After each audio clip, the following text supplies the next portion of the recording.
Teen Titans number 6, written by Scott Lobdell, art by Brett Booth. We left off last issue with the team being horribly, horribly beaten by Superboy and pretty much nothing else. This issue, I'm going to try to get through real quick because there's not a lot that happens. The Teen Titans are limping their way back home, trying to just get through New York, but they are stopped by the cops, specifically a detective, Jocelyn Lore, who is basically like, hey, you guys kind of split a battleship in half and caused $300 million in damages. So, and everyone's like, this was in self-defense. You can't hold us responsible for that, please. But as they're arguing their point, who shows up but Skitter and starts attacking the cop, basically throws her aside, and Red Robin makes sure she's knocked out for the next part. And as Robin and Wonder Girl are prepped to fight Skitter again because, you know, she was very hostile before, Bunker gets in the way and is just like, hey, she's our friend. And, like, tries to do the whole, like, do you remember me deep down? And, of course, she does, and she cuddles up to Bunker and says, like, all right, cool, that worked out.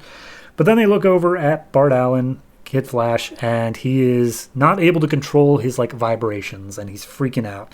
And there's caption boxes saying, like, oh, he doesn't know who he is or how he got his powers, and he was hoping that by going public somebody could help him explain. But now that he might be killed by his powers freaking out. So they're in kind of a bind here.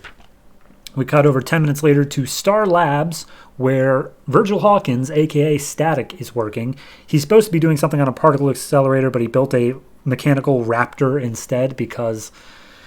yeah, and Red Robin just shows up in his lab and was like, hey, Virgil, you're super smart, and I've got an emergency for you, so can you please help me out? Virgil's like, yeah, sure, whatever.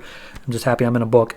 So they bring him Bart, and he's like, oh, okay, he is literally falling apart, like, at the seams. Like, his molecules are destabilizing. We got to get him in to the testing room pronto. So they run in there. There's a whole subplot about a villain I will get to at the end because it doesn't matter now. We cut to a shot of Jocelyn McClure, and as it turns out, she's speaking to herself in Interlac.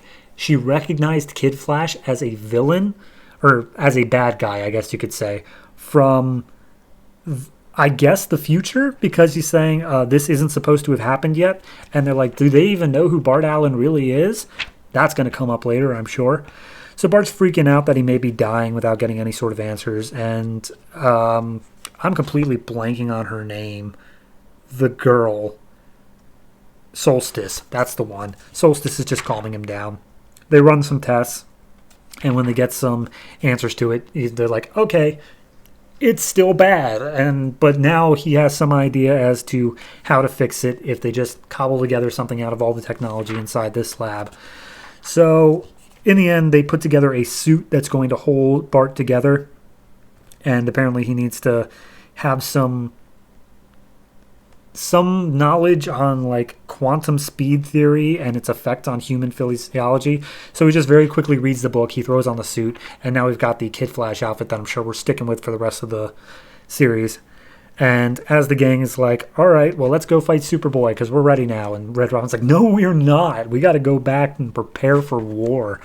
That's the main story. We also have a subplot of Wonder Girl, Bunker, and Skitter just doing their own thing elsewhere. And a villain in Star Labs named Grimm can sense that they're in the building. And he uses his abilities to control the mind of Skitter because she's the most susceptible to mind control, I guess.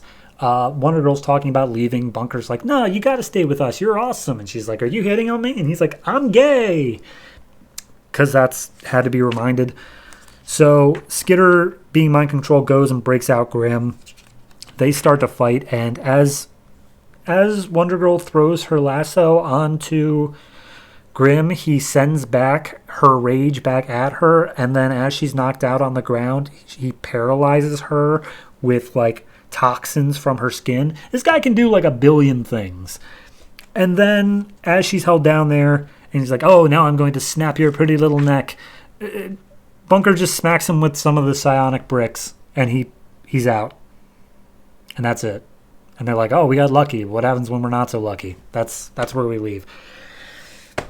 Okay, A plot, like, fine, whatever. They set it up in that Superboy made Flash run faster than he's ever run before. And like he was approaching the limits of thought, which I guess are faster than light. But regardless, it's not the best plot. If we just need to get him into the costume, fine.